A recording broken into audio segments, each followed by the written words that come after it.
Good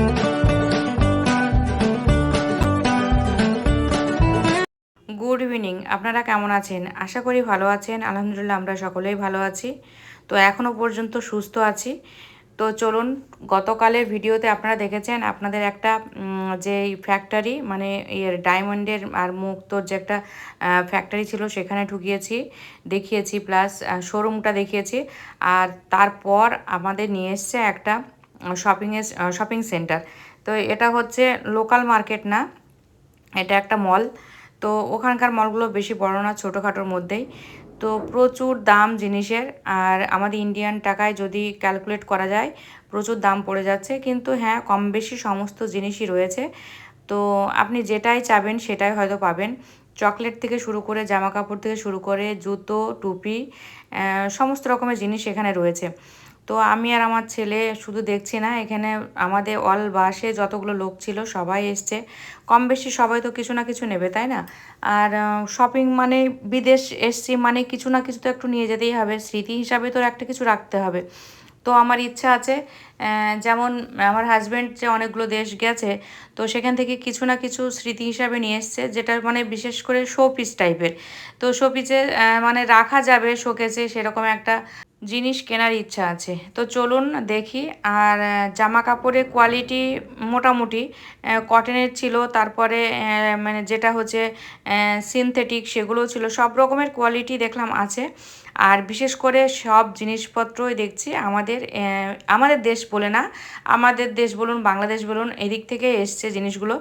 তো ওই দেশের মানে ফুকেটের দেখলাম যে সেরকমভাবে কিছু জিনিস ওদের নিজস্ব আছে। সেগুলো হচ্ছে এই যে বেতের কাঠের কারুকার্যগুলো খুবই ভালো, ওগুলো বানিয়ে বেতের ঝুড়ি, বেতের টুপি, চেয়ার টেবিল কাঠের।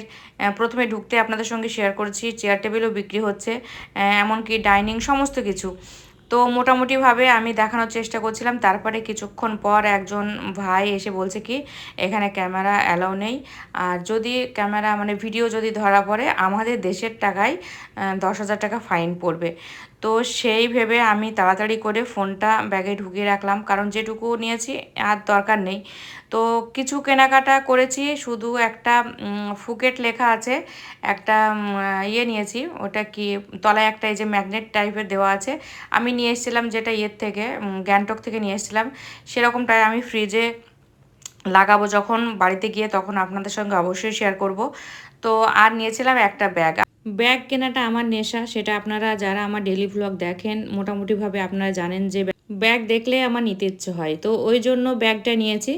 তো আর সেরকমভাবে কিছু কেনাকাটা করা হয়নি, মানে কি বলবো, সময়ও কম ছিল, আর দেখে শুনে সেরকমভাবে পছন্দ হচ্ছিল না এক কথায়। মানে যে জিনিসগুলো দেখাচ্ছে না সেগুলো আমাদের মার্কেটেও আমরা পাবো, এরকমটাই ব্যাপার। তবে হ্যাঁ, বিদেশে গিয়ে হয়তো দামটা বেশি, আর বিদেশ থেকে নিয়ে আসলে মনে হবে এটা বিদেশের জিনিস। তবে যে ব্যাগটা নিয়েছি ব্যাগটাতে লেখা আছে থাইল্যান্ড, ওই জন্য আমার খুবই পছন্দ হয়েছিল। তো আমাদের দেশের টাকাতে খুব একটা বেশি দাম না, ওই 450-500 টাকা নিয়েছে এরকমটাই। তো দেখুন, আপনাদের সঙ্গে বকবক করতে করতে কোথায় চলে এসেছি।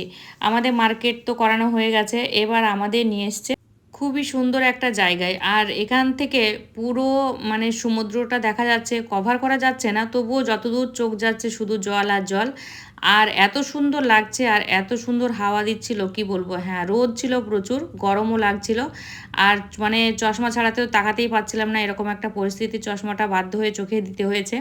আর পিছন দিকটাতে দেখুন কত সুন্দর সুন্দর পাহাড় দেখা যাচ্ছে, মানে পুরো একটা আইল্যান্ডের মতোই লাগছে। কিন্তু এগুলোতে কোনো লোকজন বাস করছে না।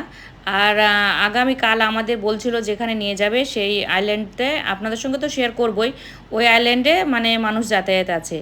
আর ওই যে বলছিল সিনেমা হয়েছিল যে কহনা প্যার হ্যায়, ওইটারও শ্যুট হয়েছিল ওখানে। তো সেগুলো শুনছিলাম।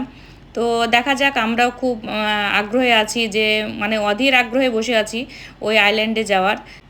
আর সেখানে তো শুধু আমি একা যাব না, তার সঙ্গে আমার আরএস ফ্যামিলিকেও নিয়ে যাব। আমি যেখানে যাই যতটুকু দেখি আমি তো ততটাই চেষ্টা করি আমার ফ্যামিলি মেম্বারদের দেখানোর। তো আপনারা কমেন্টে জানাবেন এই জায়গাটা আপনাদের কেমন লাগলো। আমি যদি রিয়েল ভয়েসটা দিতাম তাহলে আপনারা বুঝতে পারতেন যে সমুদ্র যে একটা ডাক কতটা বিকট। কিন্তু সব মিলিয়ে খুবই ভালো লাগছিল।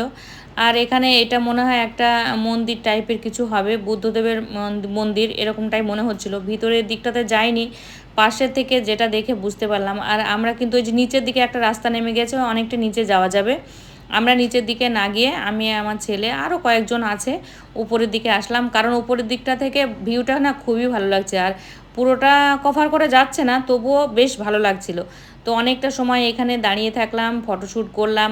আর ছেলেকে বলছিলাম আমাকে একটু ফটো উঠিয়ে দিতে, তো ছেলেও একটু উঠালো, ভিডিও করলো। তো সব মিলিয়ে বেশ আমাদের ভালো লেগেছে। কিন্তু আপনাদের কেমন লাগছে অবশ্যই কমেন্টে জানাবেন, কারণ এত দূর থেকে কষ্ট করে গেছি, তারপরে আপনাদেরকে এই যে ভিউগুলো আমি শেয়ার করতে পারছি বাড়ি বসে, আপনারা ফুকেট থাইল্যান্ড সব দেখে নিচ্ছেন, আপনাদের তো ভালো লাগা উচিত। আর তার সঙ্গে তো একটা কমেন্ট আমি পেতেই পারি, তাই না?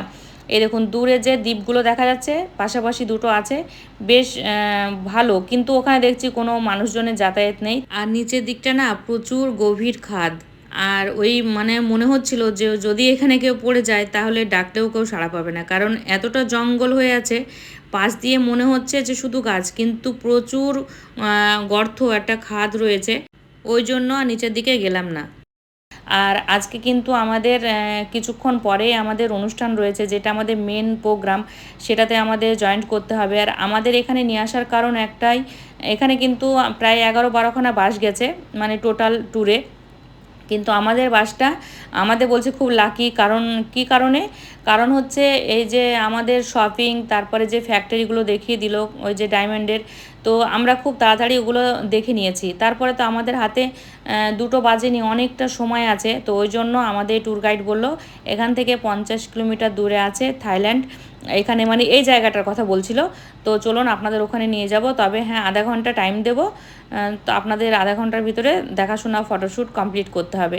তো কথাটা শুনে আমরা খুব খুশি হয়ে গেলাম, যেহেতু এটা আমাদের দেখানোর বাইরে ছিল। তো সেই জন্য যেহেতু অনেককেই দেখাচ্ছে না, আমাদের এই যে সময়টা বেঁচে ছিল, ওই জন্য আমাদের কোথায় আর ঘোরাবে, ওই জন্য আমাদের এখানে নিয়ে এসেছিলো। আর এই জায়গাটা মনে হয় অনেকেই মিস করেছে, তো আমরা লাকি, আমরা দেখে নিয়েছি। আর সত্যিই বলছি অসাধারণ লাগছিল, মনে হচ্ছিল ঘন্টার পর ঘন্টা এখানে বসেই থাকি। রোদ পড়ছে, আবার গরম আছে, তবু কিন্তু মনেই হচ্ছে মানে কষ্টটা ফিল করতেই পারছি না। এই যে সমুদ্রের দিকে তাকালে কষ্টটা একদম উধাও হয়ে যাচ্ছে। তবে আমার সাথে কি আপনাদেরও হচ্ছে অবশ্যই কমেন্টে জানাবেন। আপনাদের বাড়ি বসে আমি ফুকেট থাইল্যান্ড দেখিয়ে দিলাম, কেমন লাগছে একটু কমেন্টে জানাবেন, তাই না? আর প্রচণ্ড রোদের তাপ ছিল, তার জন্য বলেছি তো চশমাটা পরতেই হচ্ছে, ভালো লাগছে না তবুও পরতে হচ্ছে, মানে তাকাতে পারছি না এক কথায়। আর ক্যামেরার দিকেও তাকাতে পারছি না। তো এবার আমরা নিচের দিকে চলে আসছি, কারণ অলরেডি দেখছি গুটি পায়ে সবাই মানে ওই যে আমাদের বাসের দিকে চলে যাচ্ছে। সবাই এলোমেলো হয়ে গেছে, কিন্তু সবাইকে একটা টাইম দেওয়া আছে, সেই টাইমের মধ্যে ঘুরতে হবে। তো এরপর আমাদের আছে সন্ধ্যাবেলায় যে মেন শোটা, মানে যে প্রোগ্রামের জন্য আমরা গেছি সেটাই রয়েছে।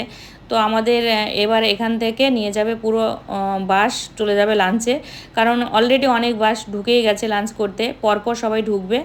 আর এখানে দেখুন অনেক হাতি এরকম ছবি টবি মানে মূর্তি সাজানো আছে, সেখানে সবাই ছবি উঠছিল।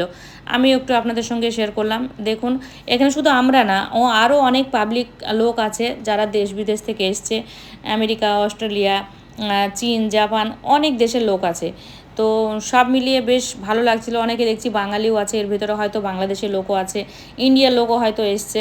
তো এখানে আমাদের সঙ্গে এক দাদা বৌদি ছিল, তো ওনাদের বাড়িও ছিল আমাদের বাড়ির খুবই কাছাকাছি। ফটো উঠাবে, তো ওনারা জয়েন্ট ফটো উঠাবে, ওনারা লোক পাচ্ছে না যে কে উঠিয়ে দেবে। তো আমাকে দেখার পর বলছে তাড়াতাড়ি আসো তো একটু ছবি উঠিয়ে দাও। বেশ ভালো পরিচিত হয়েছিল ওনাদের সঙ্গে, বেশ ভালো ওনারা সবাই, দুজনেই খুবই ভালো দাদা বৌদি। তো যাই হোক, অনেক জায়গায় যাওয়া হয়েছে, অনেক মানুষের সঙ্গে পরিচিতও হয়েছি। তো চলুন, বুঝতে পারছে নিচের দিকে চলে এসছে। আর এই দেখুন বাস, আর পাশে দিয়ে যে রাস্তাটা নিচের দিকে নেমে গেছে, ওই রাস্তা দিয়ে মনে হচ্ছে সমুদ্রটা খুবই কাছে। কিন্তু আমাদের আর সময় নেই হাতে, বাসে উঠে পড়েছি, এখনও কিন্তু পুরো বাস ফাঁকা, সব লোক কিন্তু আসেনি।